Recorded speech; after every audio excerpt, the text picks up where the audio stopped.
Another day, another grind. Today from our first round. No, it's not a round. It's a group stage fight. We have the random faction and one lord tournament here. Dwarves, Figo on dwarves with Grombrin. I have to read it, but he has a very funny setup here. You can see, and then we have a weird sheep on the orcs, also random faction, and he's interesting. So he has a big catapult. And then let's see, couple of Scar Snake he has, then an Orc Shaman and Black Orc Biggins, and you already can see here really crazy. The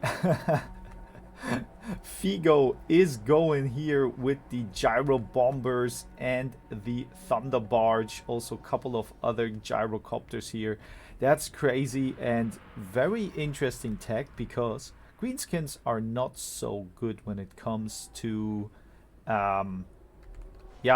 when it comes to archery. And you already could see, damn, bombs going down. Ooh, and here a flamethrower. This is brutal, you know, really brutal and very smartly done. But nonetheless, you still have the catapult that can maybe deal with the thunder barge, and maybe there is something else. On the other side, you can see he hid his troops on the Sotorgrim is here. He hid his troops here on the ground in the woods. Iron breakers here, dwarf warriors, and another dwarf warrior unit. And now the squiggards moving around, searching, and I think they found something. Also here, Night Goblin Fanatics also moving around and moving in. But here is the main party, and the main party, as you can see, is devastating. Yes, you can shoot, and a weird sheep is trying his best to navigate his orc boy archers, but as you can see, it's really devastating. So that is really, I would say, crucial formation planning here, and nasty thing. But also, how do you? The question is, how do you deal with that as an orc player, right?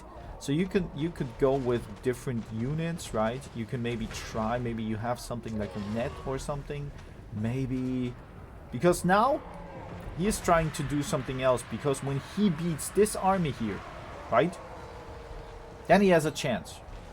Then he has a chance for sure. And this is probably what he's trying to do. So now those squig herds went in, orc boys moving in as well, but those dwarves are sturdy, guys.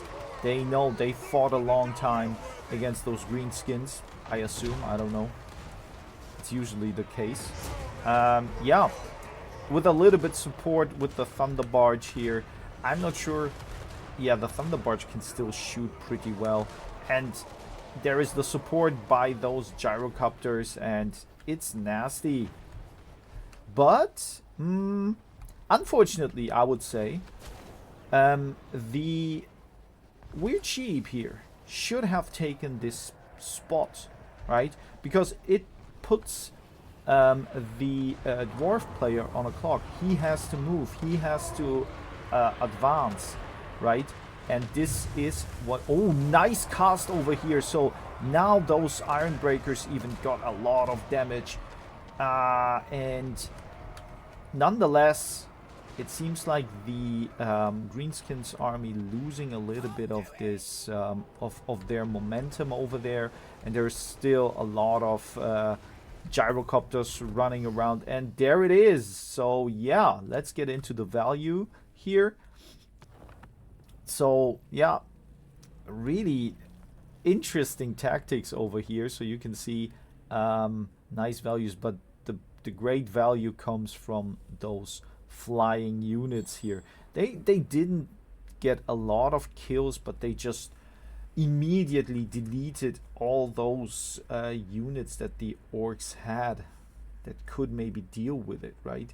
So yeah, let's get into the next match. And we are back in the second match of our random faction tournament. Still Figo on the dwarves, as you already saw, and then the greenskins here. And now the greenskins trying to adapt. You can see that a lot of shooting units here, and Figo went with a different setup this time, with organ guns that can probably deal really well with all those squishy units over here. And we have the Doomseekers immediately getting engaged by those skirmish cav here. So the orc player is in the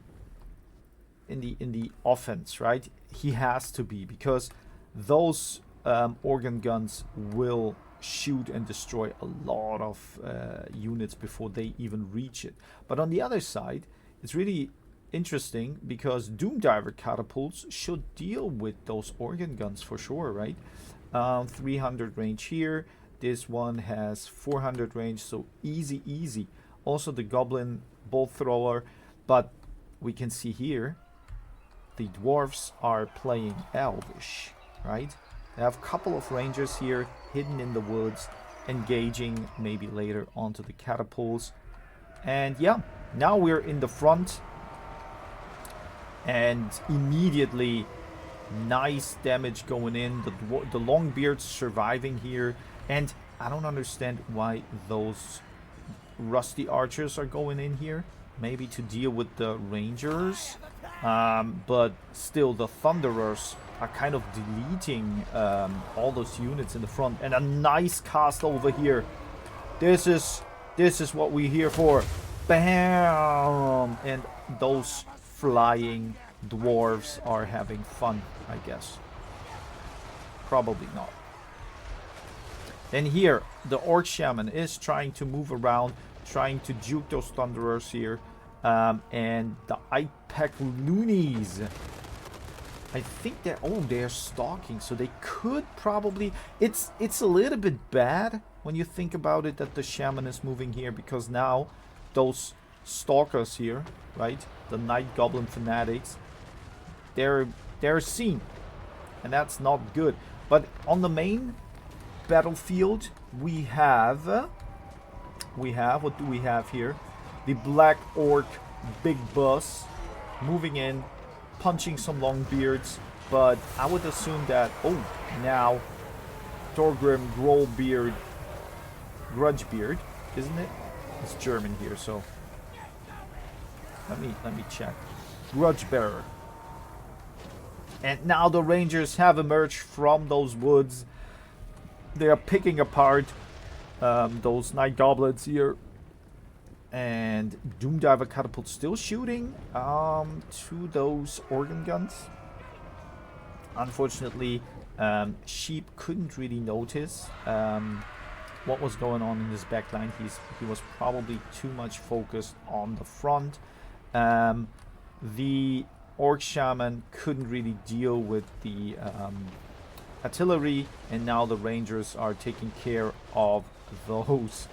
Well, when you look at it, the armor is down here, so there is not much armor. They can probably both can handle that, but in the meanwhile, they're getting shot by this orgal gun over there. So yeah, I don't know if the trade is worth it. Like 2 units against 1, and they're running right now. So yeah, it doesn't look so good when it comes to the orcs once again. Those rangers with great weapons did a great job here. The Black Orc Big Boss is trying to do his best, so he can sustain a little bit here. And nonetheless, Scarsnake is hunting a couple of those Thunderers. Maybe not that bad, right? So the shooting is going in, and now Scarsnake trying to beat those nasty dwarves over here. Nice. He has a little bit of a support. Probably this is the son of the big acid burpa. I'm not sure. But yeah, still. Ah, no, now the point has flipped. The dwarves have it, and I guess that they don't have enough firepower to sustain the Orgle guns and all those other units that are here. We have a couple of flying goblins here. Unfortunately, not pretty much hitting. And I saw last time, that's funny here, guys. They're sticking out with their feet, right? So, yeah. And here we have it. So those rangers were good piece in the backline to really destroy the artillery of the orcs. And now we are done. Really interesting match. 2-0 here. And let's look at the values. I would say the value lies in this ranger unit here a little bit. Then, of course, the Orgle guns did a great job. And this time I have to say those Thunderers were the best guys over here. On the orc side, the value, well, you could assume that a couple of those, those loonies did a little bit. And then I would say, unfortunately, the skirmish cav didn't bring a lot of value. So if you maybe park them a little bit further away and then try to engage, maybe it works out better. But Figo showed that his micromanagement and overall awareness of the battlefield was a little bit superior. But a Weird Sheep and Figo both are coming from the campaign, so it's interesting to see two campaign players playing against each other, and that was fun. And we continue with another game from another matchup, but for now we're gonna fetch myself a green tea.